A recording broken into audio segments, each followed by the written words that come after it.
everybody's going to have to sacrifice on this. You may have to drive a little further to get to Mass, but you know the priest is driving a little further to get you to Mass, depending on how far away the parishes are within his collaborative. Okay? We need to keep Catholic identity and parish identities clear and make sure they're Catholic. That means that there's a priest involved in the life of the church locally. Okay, so I'm going to turn this over now to Father Bob, who is our number cruncher. And although I've been taking a lot of credit for his work, he is really the one who put the numbers together. And I've known Father Bob a very long time. We've been friends since I entered the seminary when I first met him. I've never met anyone whose brain can contain more information than Father Bob. It's a real gift, So I always say, if you want to know about Cardinal Gibbons in Baltimore, better be ready to know his first communion date, because he knows that too. He may even know some lost passwords to your iPhone. I don't know. But I'll turn this over to him. I'm going to run the computer, and he's going to explain to you what we've got up front here. Thank you, Monsignor. Again, the numbers that we have are in the Kennedy directory. These are what's reported to us from the parishes. So it's these numbers we didn't make up. In fact, we had to keep on. Some of our pastors kept on reminding us that if something were incorrect, but it's also what comes out of our October counts. All our parishes have an October count that we ask for all these different numbers.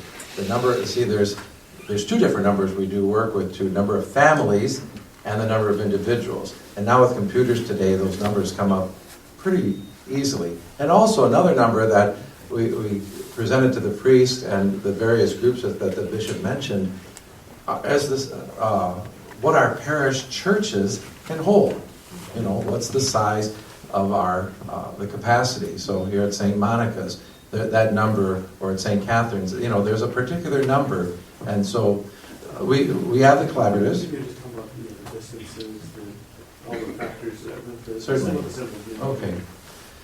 Right, so here we're going to go by county to show the collaboratives. And again, so this is what is, this is our final plan. So here in Allegan County, so again, some of you may spend time or have family up there, or some of you who are visiting from up there. This is the collaborative. The first one is the western part of Allegan. That's the Saugatuck Douglas Parish, St. Peter's, and associated with Pearl. The letters also corresponds with different ministries. So the E is Espanol. That's our ethnic. This is there's a concentrated effort to assist our brothers and sisters who speak Spanish. So here's the first collaborative. The second one is the New Salem and Hilliards. The S stands for schools, and so here are two rural parishes with each of them with a Catholic school. The third collaborative is Allegan, Otsego, and Watson. Interesting enough, Watson is the oldest parish in the Allegan County, and yet it hasn't had a resident pastor ever, and yet this is where it was focused. So the H, hospital, J is for jail. So we have 9 county jails. So the Allegan County, it's in Allegan. I'm sorry. This is, thank you. This is Monsignor's fault. I'm sorry. The collaborative here, number 3, is just going to be Allegan and Otsego. Watson will be with Hilliards and Salem. Right now, Watson and Hilliards are together. The pastor there that serves the people in Watson. And so that collaborative, number 2, is New Salem, Hilliards, and Watson. Allegan, Otsego is the 3rd. And the 4th in Allegan County will be Wayland and Gun Lake. Again, S for school, E for Espanol. The next collaborative is Berry County. So in the north eastern part of the diocese, there are 2 collaboratives. Presently, Hastings is with Nashville. That has a school, a jail, and a hospital. And then Lacey and Delton, these are 2 parishes that are presently have been served by more pastors than anyone. they're out there. In fact, when I was serving in Battle Creek, I was their pastor at one time, but they've had a continued turnover, so they're used to having a variety of priests. This will be, the collaborative, it will be with Gull Lake at St. Anne's. And so, that collaborative, one other thing, and again with Berry County, Berry and Allegan County were part of the Grand Rapids Diocese at the time when the diocese was formed in 1971. And so here was the attempts, like Lacey only dates back to I think it was found in 1960. So, it was at a time when, as they were trying to serve various parishes, where Nashville is a very old parish, or at least a mission, having been established in the latter part of the 19th century. Going to Berrien County, this has had, compared to Kalamazoo, has a great number of parish sites. And so the collaboratives here, I'll go by the numbers. The first one will be, number 1 is the B's, Bridgman, Berrien Springs, Buchanan. So this is 8. Here's it, the letter T. There's a Hispanic presence in the Berrien Springs area. The second collaborative is going to be New Buffalo, Sawyer, and Three Oaks. New Buffalo having a school. The third collaborative will be St. Joseph Parish, and you can see the various ministries: school, high school, Hispanic presence, hospital, county jail, and campus, like Michigan College there.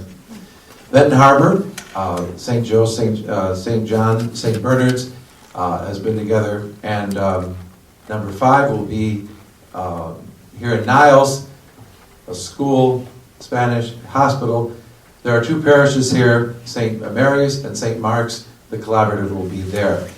One of the things, too, I failed to mention of the others, but this is a good idea right here, is I've worked out the distances between the parish collaboratives.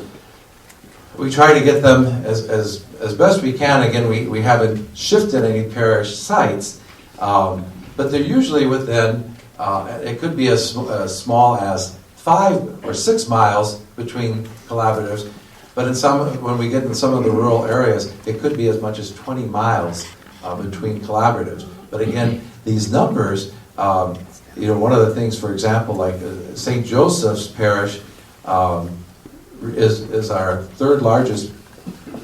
second largest parish. One of the things with St. Joe's, for example, it's one church, but they also have St. Joseph's South in Stevensville, that there's really 2 sites already. And should I mention, well, we'll wait, Hartford with Waterloo. Okay. Coming to Branch County, I had the privilege of serving in Coldwater and Union City, and back in the 1990s. Here is the collaborative, one collaborative. Coldwater, Bronson, and Union City. So it's an entire county, where we saw in Berry County, in the northeastern part, here is in the southeastern part of our diocese, one county and one collaborative. The 2 parishes both having a school, an Hispanic presence that is continuing to grow in the Bronson area, as well as the hospital in Coldwater, a jail, and one of the unique things, a prison, one of our state prisons. There used to be as 4 prisons. Now it has been reduced to 1, but nevertheless served by the priest in Coldwater. Union City, that's right. And we'll see with Union City, it is literally right on the border. Actually, it's in Calhoun County. When we get to Calhoun County, you'll see that actually this collaborative is not just one county, but actually, I think 4 or 5 townships in Calhoun County. But we'll see that when we get to Calhoun.